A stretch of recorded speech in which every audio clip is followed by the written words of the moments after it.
Hello and welcome to Delightful, Delicious, Delovely. My name is Christine Elise and today I'm going to be making a couple of things. I'm going to be making falafel from scratch. You could always buy it in a box like this. I bought a box like this last week and was amazed at how easy it was to make. You just add some water to this mix and 10 minutes later you make little balls and they fry up in 2 minutes and it's fantastic. But then I felt, fuck it, I've never made them for real, so I'm going to kind of wing it here and try to make them from scratch. They are essentially ground up chickpeas with parsley and some spices. And yeah, that's that. I'm also going to be making these hot pink pickled turnips. They are a great accompaniment to a falafel or any other sort of Mediterranean meal. When I made these falafel from the box, and I made a little tahini sauce, and I had lettuce and tomato and cucumber and the whole bit, but it was missing the sharpness that these homemade pickled turnips give. It's a very easy recipe, so I recommend that you make this too, and they stay for like 2 weeks. This is going to be a shit ton of fucking falafel, so I'll wash my hands in front of you. But know that once you've made the little balls, they stay good in the fridge up to 3 days, I think. So yeah, I made it. This is from dried chickpeas. I took a pound of dried chickpeas. They're practically free, and I soaked them for 24 hours in water on my stove. They like triple in size, so put at least 3 times as much water to cover them in a pan with a lid on it and leave it on the stove overnight, and they will swell up and get soft. Apparently, I did a little bit of research. Some people were using canned chickpeas. Most people were not. I think that has to do with the moisture level in canned chickpeas. They're really cooked. These are not totally cooked. They're soft, but they're definitely not cooked. I think that might be key. I don't fucking know because I've never made them before, so we'll see. It could be a total disaster. I'm really winging it a lot these days. The reason for that is I have to eat everything I make, and I don't want to make this, have it be a success, and eat it for a fucking week, and then have to make it again for you guys, and then eat it for an additional week. I mean, how much falafel can one person fucking take? So that was a pound of dry chickpeas soaked in water overnight. This is quick soak method that works for beans too. I think if you put them in water and boil them and let them sit for an hour, that's called a quick soak. But I did the proper thing and soaked them overnight. If you watch my recipe for, what did I do? Oh, for the pate, the mushroom pate, I revealed that I have 2 of these bottoms for a Cuisinart bottom. But this is the work bowl for this one, and this is the top for the other one. I don't have a top for this one anymore. It broke. And I don't have a bottom for that one anymore. That also broke. I investigated looking into what it would cost to replace either of these things, and it's $100 fucking. So I went on Williams-Sonoma. There's a huge sale, and they gave me another 20% off, and I bought a brand new one that I don't have yet for $200. But it spiralizes and dices and does all kinds of things these guys don't do, so I thought $100 for this or $200 for a brand new doohickey. The $200, while expensive, sounded like a better deal to me. So I'm going to get these. I have to turn it on, and then I got to do this. Watch.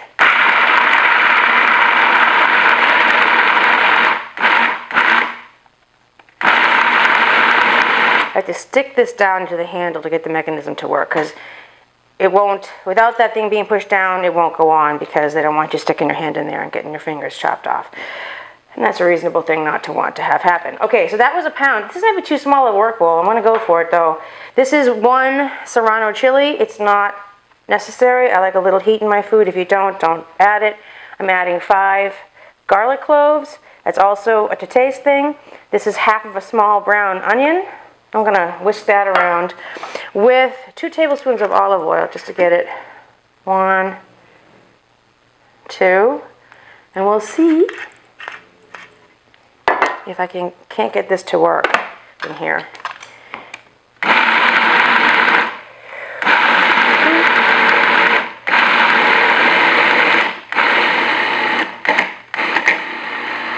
feel like it's going to need more moisture. To that, I'm going to add, this is also a not necessarily needed one. I'm going to add a good solid pinch of, this is ground cardamom. If you don't have it, blow it off. This is going to be 2 tablespoons of cumin.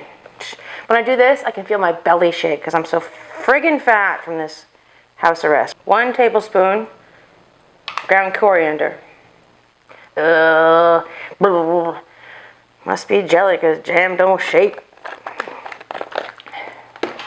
1 tablespoon of turmeric. And I'm going to squeeze this, the juice of a lemon in here too, because it looks so dry, it's never going to mix.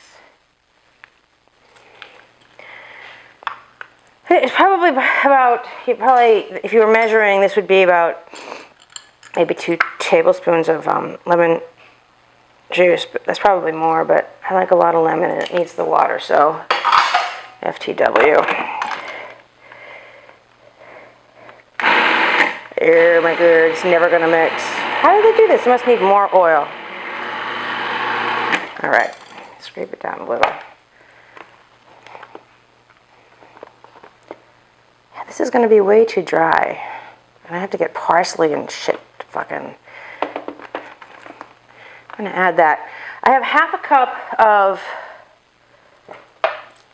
cilantro and half a cup of parsley that I need to get incorporated. They're kind of the most important ingredients beyond the chickpeas. There's no fucking way this is gonna mix.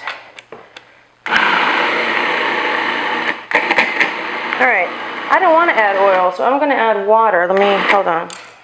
I'm gonna add some water to this. This is way too dry.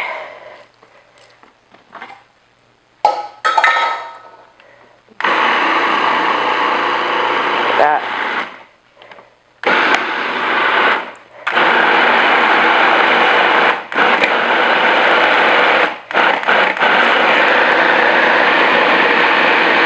Come on.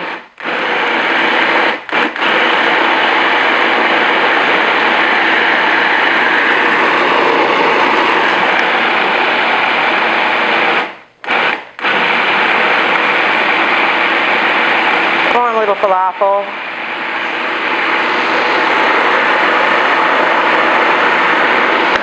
Okay, too wet.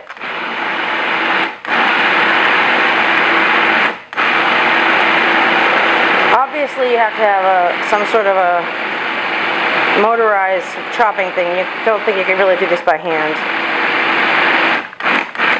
Push that. Get in there, you fuckers. Try to avoid the knife.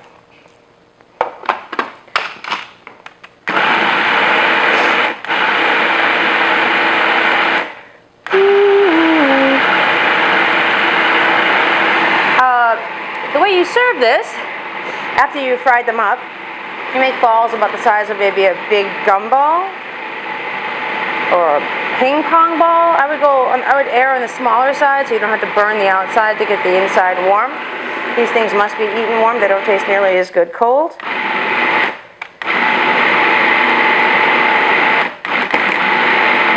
Just need some salt and pepper. I'll be right back.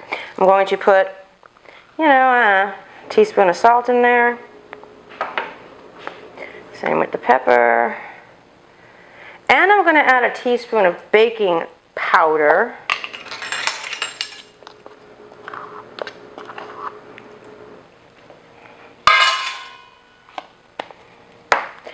Let's see what happens now.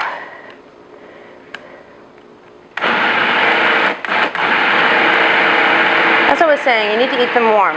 I believe on my blog I have a homemade pita bread recipe. One of the things I've been having a hard time finding is straight white pita bread. The only pita bread left in the store seems to be whole wheat. That's not a problem. I'll use whole wheat. Just doesn't photograph as pretty.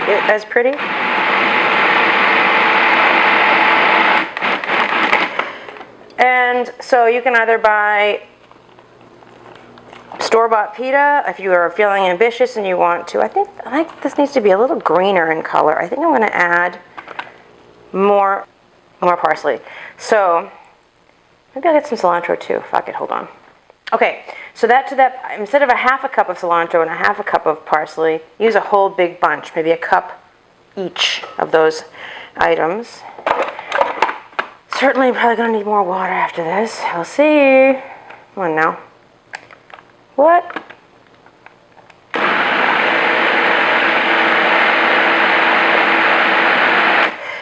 So if you're feeling ambitious, you can make pita bread. I'll link the recipe for the pita bread below. All of my recipes, by the way, I don't say this often enough, all of my recipes on this channel have a link to my blog beneath, so you can go to it, to the written version of the recipe. And there's an option at the bottom, a print or PDF option. Click that, then go to the top and get rid of, instead of 100% of the photos, click 0 photos. And then each piece of the text that you don't want, you just touch it, click it, and it goes away. And you can reduce it down to just the ingredients and the instructions. So you can take that list to the store to buy ingredients or whatevs.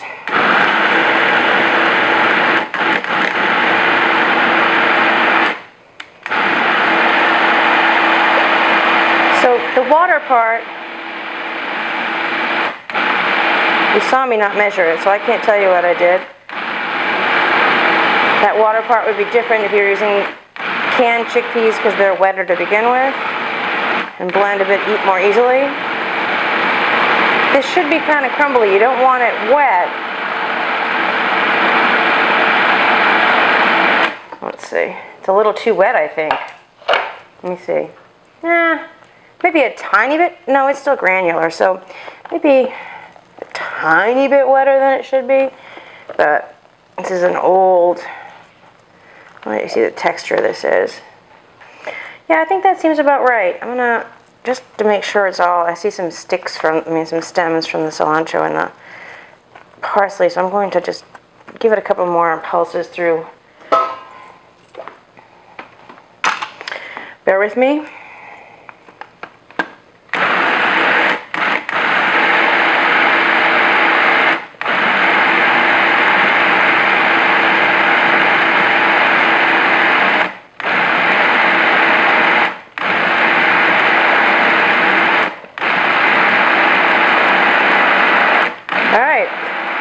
I'm going to make them into little balls, like I said, you know, about that big, so that they're just the right size so they'll brown on the outside and get warm on the inside without having to burn the outside.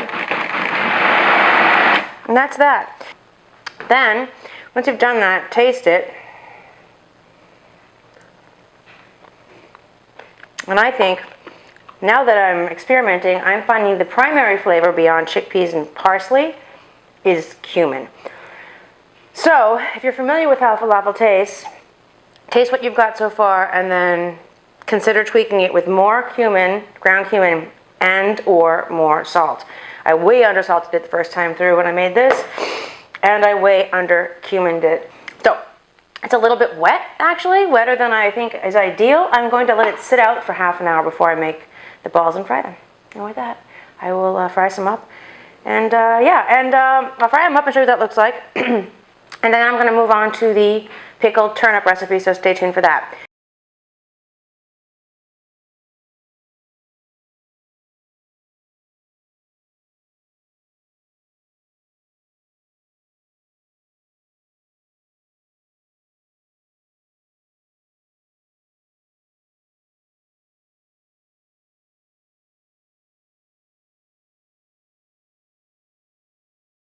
Again, you serve this, you can serve it with a tahini sauce. You can Google all kinds of sauces in case this doesn't sound good to you, but like tahini with some salt and pepper and a little bit, like 1 part tahini, 1 part water. So say a 1/4 cup tahini, 1/4 cup of water, some salt, pepper, and a squeeze of lemon. Or you could do 3 parts vegan yogurt to 1 part tahini. Again, maybe some mashed garlic, some salt and pepper, a squeeze of lemon. These are creamy sauces that are very good and it'll wet on that very dry. Sliced, very thinly sliced cucumbers, chopped tomatoes, some nice lettuce in there, and those pickled turnips. So, without further ado, here are the pickled turnips. And again, taste that, because I don't know, how, you may not even make as much. You cut it in half, whatever, but taste it for salt and cumin, and tweak as you go. Okay. I'm going to show you how to make Middle Eastern pickled turnips. I made these because I bought a bullshit box of falafel mix at the supermarket recently. Kind of you just add water to, and then you fry it up on the stove, and you have falafel. It was fantastically easy, and I had pita bread, and I had a little lettuce and tomato, and it was all really good. But I missed these pickles, and so aren't they pretty? So I took 3 cups of water on the stove, and I warmed it, and I added 1/3 cup of kosher salt, and then I just stirred it around until the salt dissolved. Then I let it cool off. To that, cooled off 3 cups of water with 1/3 cup of salt. I added a cup of vinegar. You could use white vinegar, you could use red wine vinegar. Don't think it matters. You could probably even use rice vinegar. But regular white vinegar is super inexpensive. Like a gallon costs $1. It's really, really cheap. And vinegar is vinegar, ultimately. Just don't use a balsamic. It's too sweet. Use a sour vinegar. And you could add some crushed garlic and some salt and pepper. I wouldn't go heavy with any of that. I think the real flavor here is just vinegar. And so I took this old pickle jar. Once the 3 cups of water with the salt had cooled, I added a cup of vinegar. I stirred in some pepper, the salt's already in there, and I put in a clove of garlic, minced. And then I put in the sliced up beet. The beet should be sliced up as well, and the matchsticked turnips. Put them in this jar, let them sit for a couple days. The beet bleeds pink all over them. They're crunchy and great and sharp. It's not a very sophisticated flavor. It really is just sort of crunchy vinegar, like salt and vinegar chips. But they're great. They're really, really pretty. They break up a Mediterranean plate with some nice splash of color, and the crispness goes really well with sort of the richness of the falafel and the tahini dressing. And that is it. I mean, you could probably not even heat the water. I don't know how you're going to get the salt to dissolve, but if you can dissolve salt in the water without heating it, that's great. You just don't want to put hot water on the turnips because it will cook them. So you don't want them to get soft. The whole point is that they're crunchy. So no hot water on these raw turnips. And that is that. That's fucking it, right? It's easy. And let me show you the package of the falafel I use. Noor falafel mix. This makes it's 2 packets in here. Each packet would feed, I would say, 2 people pretty well, unless you're a big person or very, very hungry. Let's see, servings, 110 calories in the serving, and there's 6 servings in this package, which means they think there's 3 people could eat from each package. Like most packaging, they underestimate the appetite of the average American, so I would call each packet, I would say this is 4 servings at most, 2 if you're a big eater. And yeah, so this is what I use. I guess Trader Joe's has a brand that people have talked about. I'm not a huge fan of Trader Joe's anymore. I'm sort of burnt out on it. I find that their flours are dead literally the day after you buy them, and a lot of their baked things seem to be at the end of their shelf life. And any of the prepared stuff, all is like wildly caloric, even if it sounds healthy. If you look at the packaging, it's really fattening. So I'm certainly not going to wait in fucking line to go to Trader Joe's. You have to wait in line to get there now because of the COVID. So yeah, but I just buy this. It's in the international aisle at my supermarket, where the matzah and the gefilte fish and the other sort of Middle Eastern, for lack of a better shorthand, items are. They will probably have tahini in the same area with this. You need tahini for the dressing, and tahini is also the basic thing with chickpeas of hummus. So I'm rambling now, but this is wonderful, and I would say they would last 2 weeks. Just sitting there in vinegar, raw in vinegar, no reason they shouldn't last 2 weeks. So this is made a lot, and I gave a ton to my friend. So maybe cut the recipe in half if you don't think you're going to be eating a shit ton of them. Because I don't know if you could freeze them or anything. So no, you couldn't. They get soft. So yeah, cut it in half if you don't like this much. And because it was really kind of a full jar it was a totally full jar when I first made it. All right, that's that. Please subscribe. Until next time, thanks. Bye-bye.